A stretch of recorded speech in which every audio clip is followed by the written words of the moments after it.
folks. Welcome back to our interview series. This is Karen Trepke with Guide Works Coaching, and I just love to talk to you about productivity and how really to incorporate your values into your day, having your own business so that you can make the most of your time and make money in your business and enjoy your life while you're doing it.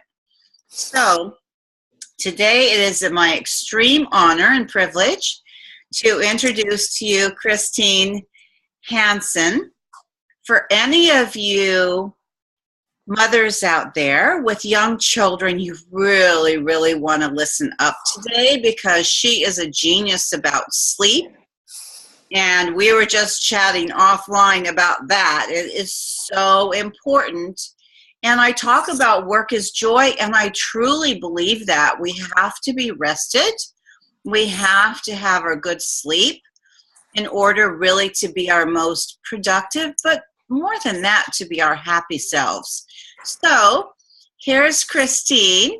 And Christine, as usual, no notes. This is just like a casual teacup conversation. So tell us about you. Tell our audience about you, Christine. Okay, well, hello, and I'm so excited to be here. So thank you, Karen. What can I tell you about me? Well, first off, maybe where I'm from. I'm calling in from Luxembourg, which is just thinking about that, country. yes. Exactly. It's a teeny tiny country in Europe, the only Grand Duchy in the world. And so what I do is, well, I'm a mom. I have a little daughter called Millie. And we're living in our house with my husband and our two senior dogs. And I used to have quite a stable career, like a government teacher. Everything was fine. And I started to crave something different. And long story short, I'm now working as a pediatric sleep coach and have been doing so since August. And I really found my calling. It took a while for me to figure out exactly who I was in that role, like what I wanted to do exactly. So obviously you get your training, but then experience kicks in, and you start to get to know all of these different families with all of their different convictions and lifestyles and daily rhythms, and the learning curve is so steep. And so now I finally found the way that I like to work, like really my thing, my methods, my strategies, and really my way of working with families. And I really enjoy doing that. So when you started out, how did you get into working with these people? So actually, Are you a nurse? No, not at all. And most of the people assume that my daughter was a bad sleeper, and actually she wasn't. But it was my fear of her becoming a bad sleeper that led me there. So I'd never heard of sleep consulting. It's not a thing here in Europe. It doesn't exist.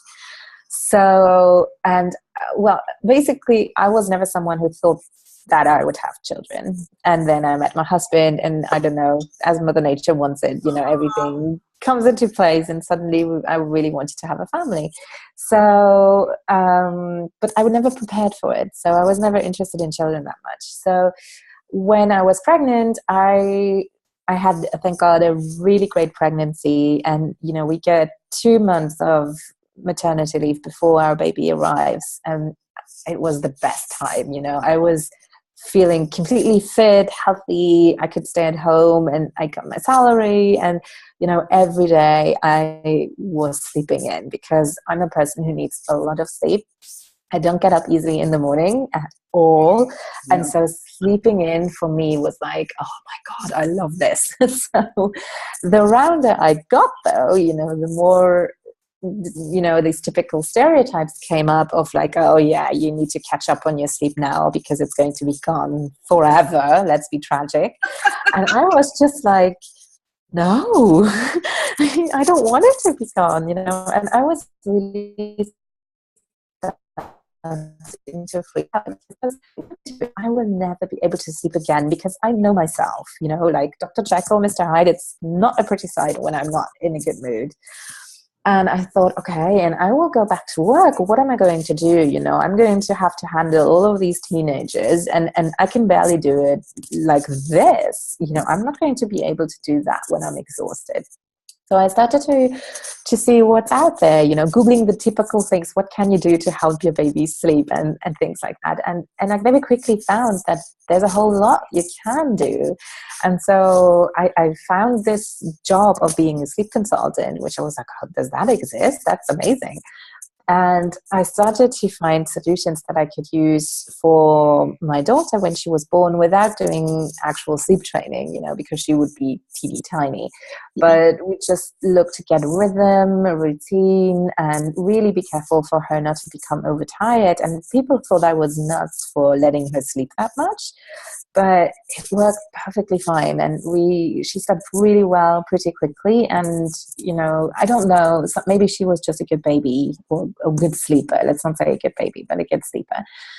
But for me, suddenly I realized that so many people around me were struggling with this a lot, like for a long, long time. And the best example was my sister, who has 3 children. She has 2 boys and a girl. 2 boys never a problem with sleep. And then along came her daughter, who was just a really, really bad sleeper. And my sister, she's a tiny person. And she nearly broke down from this. She had to leave work early because she was sick. Like literally she was saying, I'm having a sick day because I need to sleep. I cannot do this. She is in a position that she has a lot of responsibility in, so she cannot make mistakes. And she was like, I cannot take this responsibility right now because I don't know what I'm doing. So I got more and more aware of this. And on top of that, I was not happy in the place that I was working. Not the place, but, teaching. The students were fine, but everything that I had to do at home was slowly tearing me apart. And in Luxembourg, being a teacher is a really well-paid job, a very, very well-paid job. So it's not like in many other countries. You earn like a lot, really a lot. So it's also a motivation why lots of people stay in that profession, because you have a great salary, you do have holidays and so forth. And so it's like a golden cage, really. And for me, I suddenly realized that when my cousin, who was only 23, passed away very unexpectedly from a heart attack, that I was too young to have to think of my paycheck every morning in order to get up and do my job. So, and as it just happened, call it destiny or serendipity, at that time I saw that they were looking for sleep consultants. The tips that I got from Millie, the same organization was looking to train new consultants. And so I wrote my candidacy and I was accepted. And 2 weeks later, I went to my head of school and I told him that I wouldn't be back for the next year. I'd really taken my decision. I told my husband about it and he was, you have to do this. You've been unhappy for so long. This can really work. So the best, really the best. And I never looked back. I started working immediately, aside from what I was still doing till the end of the year at school.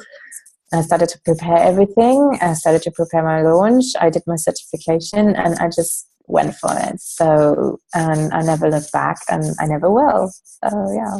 Fantastic. What a story, Christine. I mean, really, so many people out there are looking for something else. They're looking for something that really fills them up in their hearts, as well as their wallets. And so when you went to work for this sleep consultancy, is that a company? Do you still work for that company? No, I do have their certification, but it's not a franchise. So I have my own company. They don't get a share of what I earn. It's really my responsibility, and I can just renew certification if I want to. So I really like that concept. So you essentially got your training from them. Mm-hmm. They were looking for sleep consultants. Do they help provide you with clients? Not really, no. You are on their website as long as you're certified, but no, they help you to give you some strategies of how to find clients. You have like a business in a box module with it that they prepare you for. But it's on your own. And so I started to prepare for that beforehand with like online classes on marketing. And I think I was just lucky because really by coincidence, I signed up for Skillshare, and the first video I ever saw was one by Seth Godin. So I was like, Wow. oh, I think that was something I suddenly realized, oh, I have so much work to do. I have so much work to do.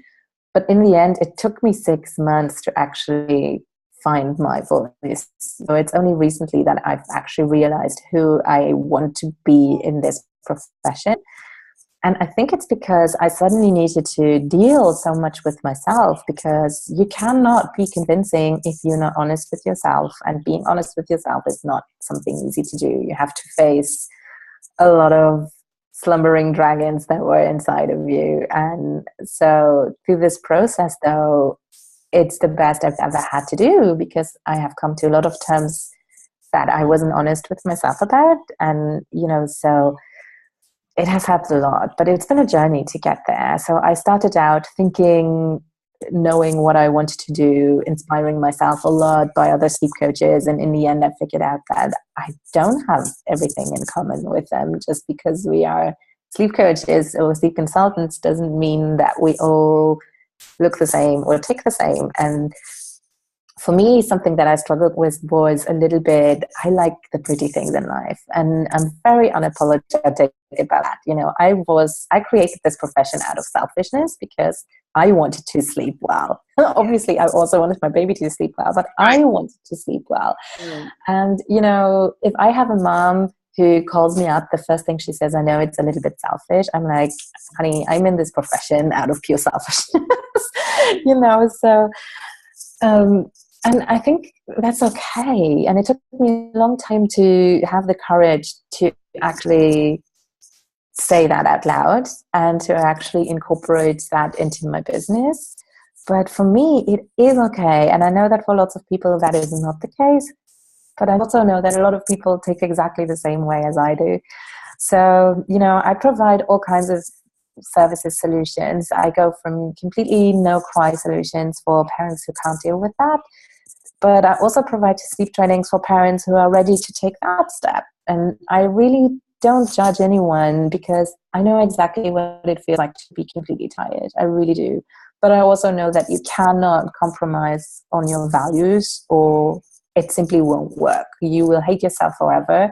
You will never forgive yourself. And so I'm never pushing anyone to do anything. And all of these things have taken me a long time to figure out. Like, there was trial and error, but you learn it so quickly. And I basically went with what was right for me now, and that's how I work right now. And it's great, because it just makes everyone so much more comfortable, and we can really celebrate progress much better that way. But it's a long journey, but yeah. I'm so touched, really, Christine, that you're being so open and vulnerable with us and letting us know the struggles as well as the joys of being an entrepreneur. And I myself think that's fabulous. that you came to this out of your own need as well, that you really wanted to sleep yourself and be well rested. And I think that there's a lot really twisted around that. I don't know about all the societies around the world. In fact, it's very different. It's very different. I mean, I just came back from working in the Middle East. Mm-hmm. And those moms sleep till 10 in the morning with no qualms at all. And I love to do that. I love to sleep in. I mean, for me, that's the freedom to do what I want to do, having my own business. That's one of my biggest treasures. I was just on an abundance summit yesterday, and just talking to them about, really, it's not all material. It's about being able to breathe and enjoy our surroundings and figure out our own schedules and what we're going to do with our own time. So is it okay to ask you some nitty-gritty questions? Absolutely. Okay. All right. Well, I think if you're willing to share those, that would be extremely helpful for our audience. Can you give us, please, just maybe like 3 tips on how to get your baby to sleep so they can start implementing this right away? Yes. So it doesn't matter whether you have a tiny baby or a 6-month-old or a toddler even. The most common cause, let's put it that way, for them having trouble sleeping is because they are overtired. And that doesn't sound logical, because when we adults are tired, we go to sleep. We cannot wait to go to sleep. We crave bed.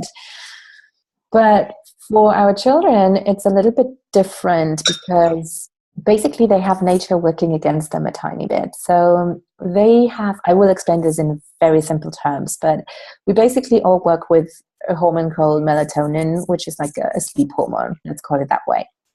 And the best outcome is if you catch this wave of melatonin and just ride it until the morning. And in the morning, you have another hormone, cortisol, which is rising, and it will wake you up. And cortisol is like an adrenaline hormone. It's theoretically a stress hormone, but that sounds so horrible. But it's just we have it in our bodies all the time.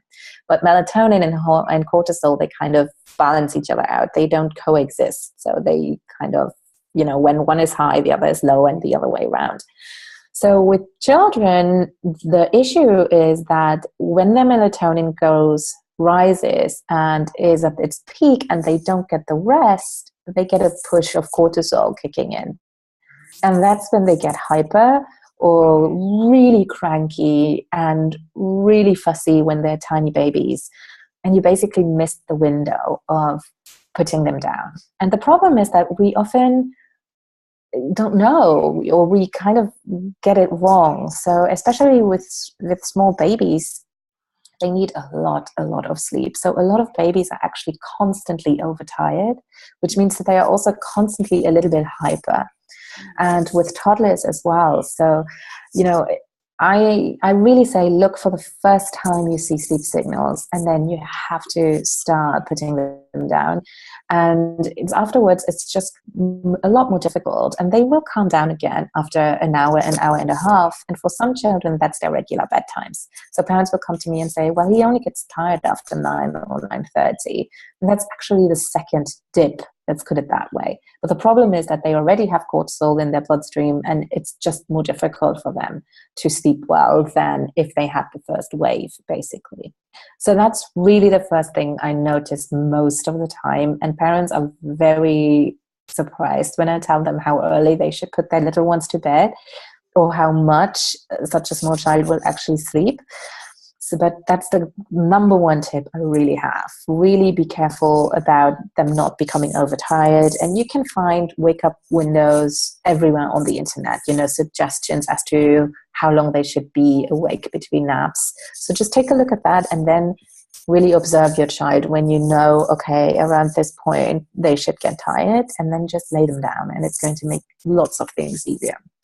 So that's my number one tip for sure. And it's a very easy, simple solution, but extremely powerful. Can I stop you there for just sure.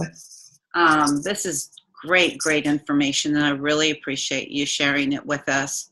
So I'm familiar actually with melatonin, which is used as a supplement as well here in the United States for sleep, and also familiar with cortisol, which is like a fight or flight response when we adults get really stressed.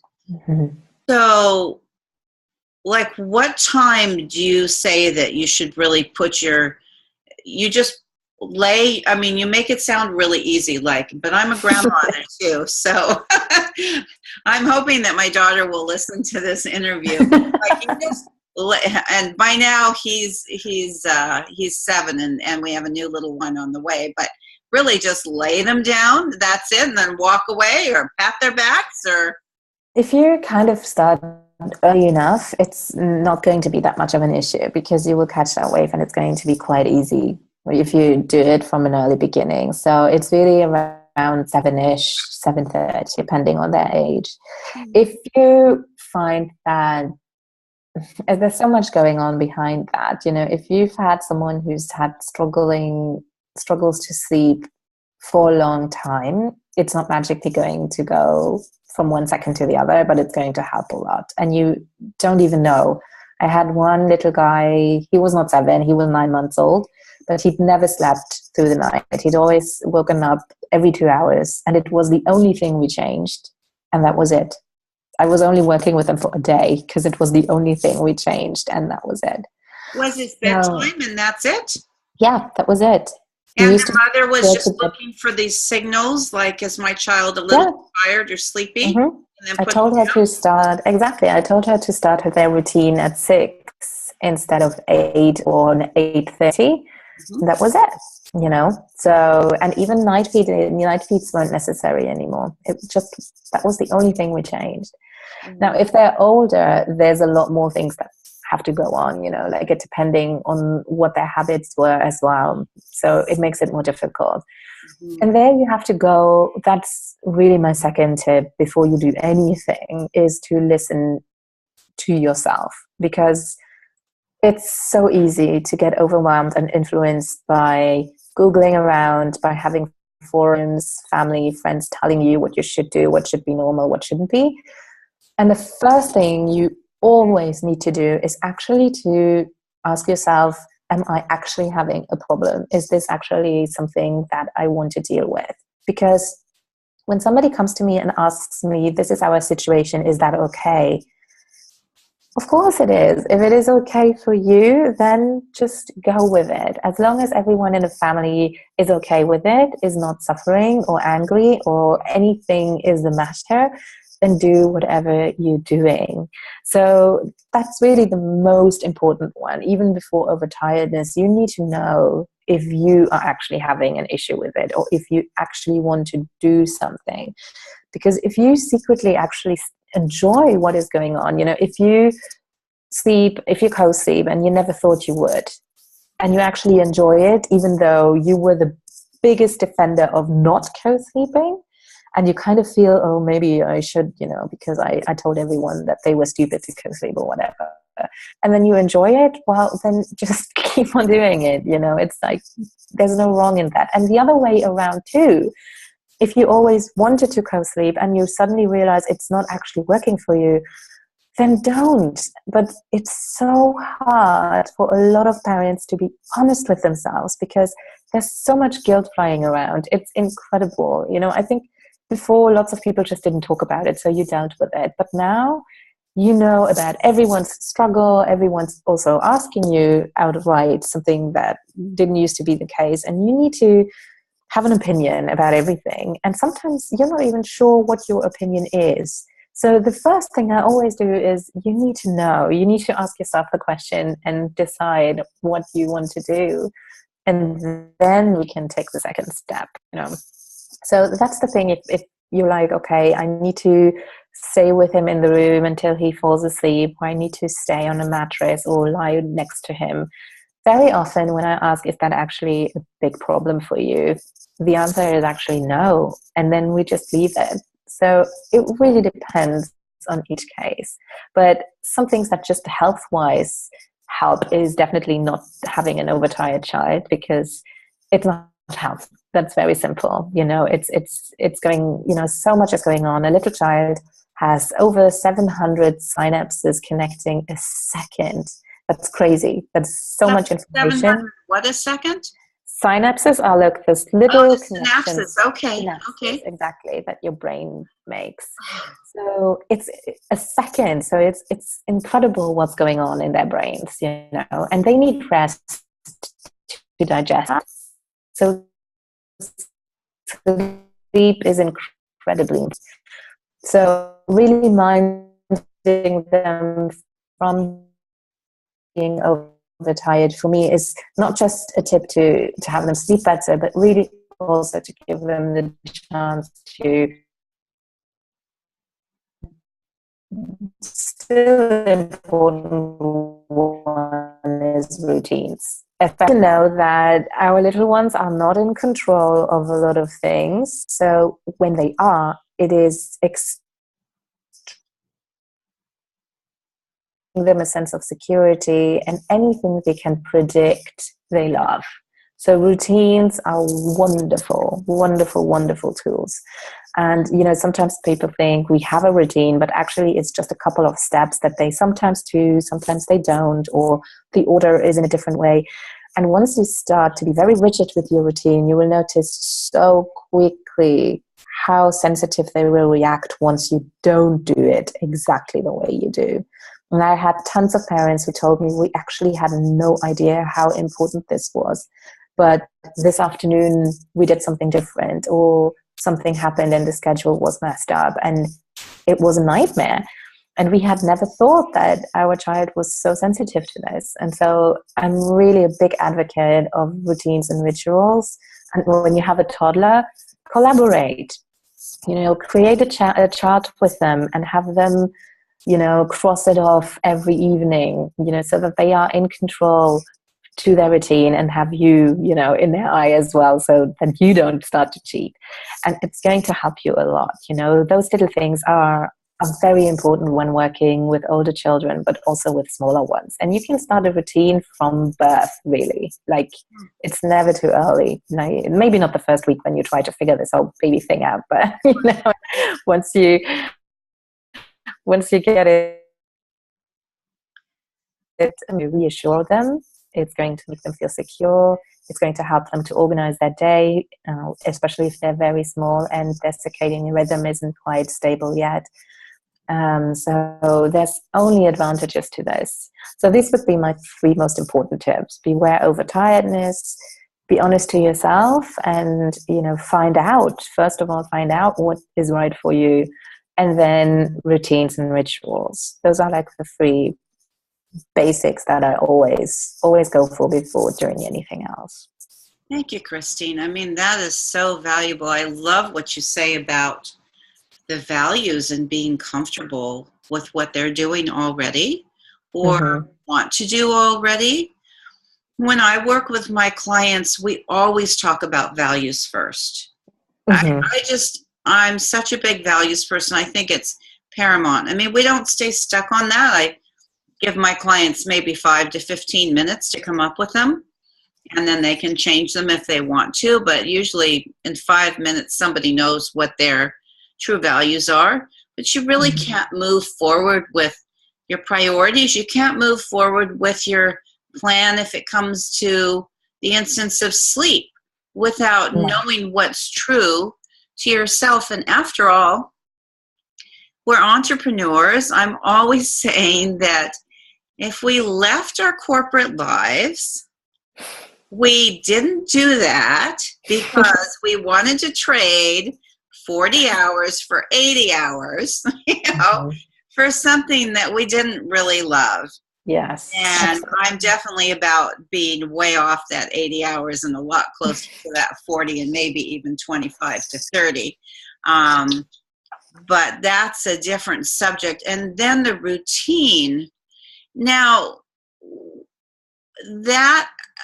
can you have sort of how strictly do you have to stick to that routine? Because I can just hear like the moms in my ears saying, oh, that's really great for example, I know there was one friend of my daughter's who really had her kids on a routine, but then she was a stay-at-home mom too. And her husband had sort of a very stable, 9 to 5 job.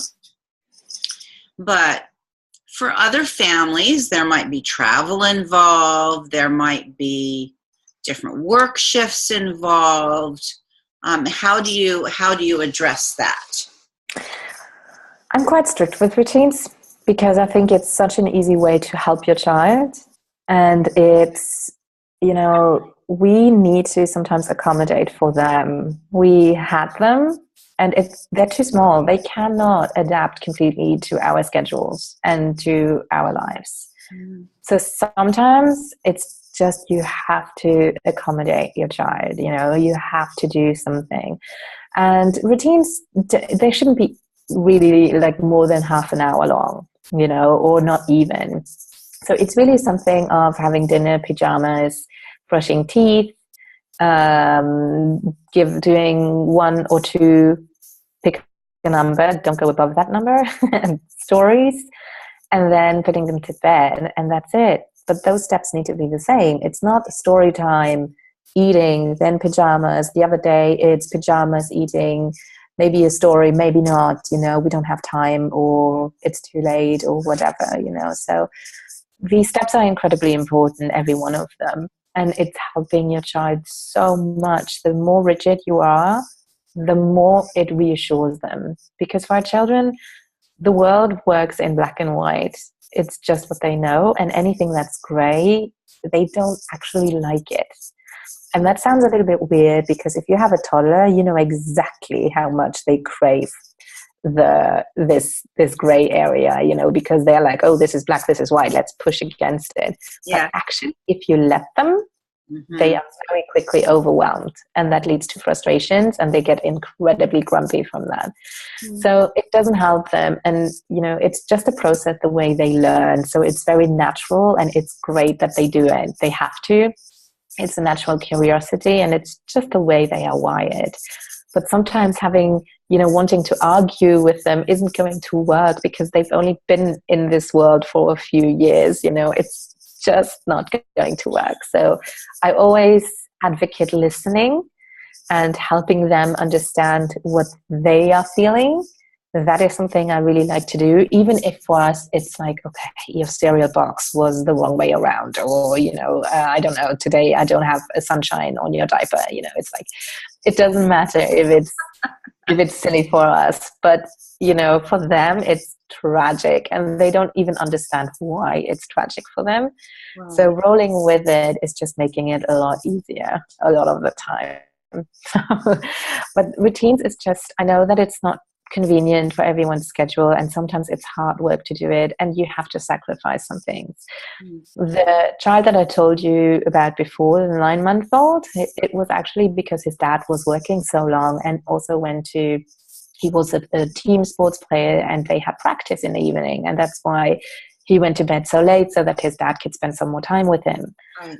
But they sacrificed that, and he was sleeping so much better. The whole family was much more rested, and they just caught up in the morning. So they included a new hour in the morning where they spent quality time together, instead of having everyone being completely grumpy and in a terrible mess. And all the time that they did get to spend together, which was still a lot of time, was quality time, instead of just being grumpy and struggling and annoyed. So, it's a tiny shift which has a huge repercussion, and something that's not going to make your baby cry or that's going to traumatize you. It's very simple, but you do need to sacrifice some things, or to reschedule some things. And I know sometimes it's really hard, especially if you don't have family around or a support system. It can be very difficult, but very often you can do at least some of the steps, which are incredibly important. Well, what you're offering too is you're offering people, light at the end of that tunnel. And I really hear what you're saying. I mean, I used to run a daycare, so. Really? I didn't know. Yeah, I used to run a daycare because I couldn't bear being away from my own children. So I had quite a few children. I had a license for 12 at one point in my own home. So every day at a certain time, we would do that. Like, people were amazed. They're like, my kid never sleeps like this for me, but at a certain time every day I would line up like everybody's little blankets or, mats or whatever they had. And all of them, now maybe not all of them were in a deep sleep, but they knew that was the rule. Yeah. And that really helped provide for my sanity too, that I knew after we had lunch, and, I would have, because there was in daycare, it means their parents were at work. So sometimes they would be dropped off at 6 o'clock in the morning or 7 o'clock in the morning, and they wouldn't be picked up till 6 o'clock at night. So that was a long shift for me. Yeah. But yeah, I do hear that about the routine. So can you tell people, Christine, obviously it'd be just fabulous to work with you on this, how they can reach you, and then we'll wrap this up. Yes, absolutely. To check out my website very simply. So my website is www.sleep.lu, like Luxembourg. And you also get a free no cry mini course there. So it's a little video course which you can conveniently watch whenever you have time. And it's only no cry solutions. So whenever you feel like I need to change something, but I'm not sure what, or not ready, or if you just want to figure out why you might have a little bit of an issue with a troubled sleeper, then I really recommend you checking that out.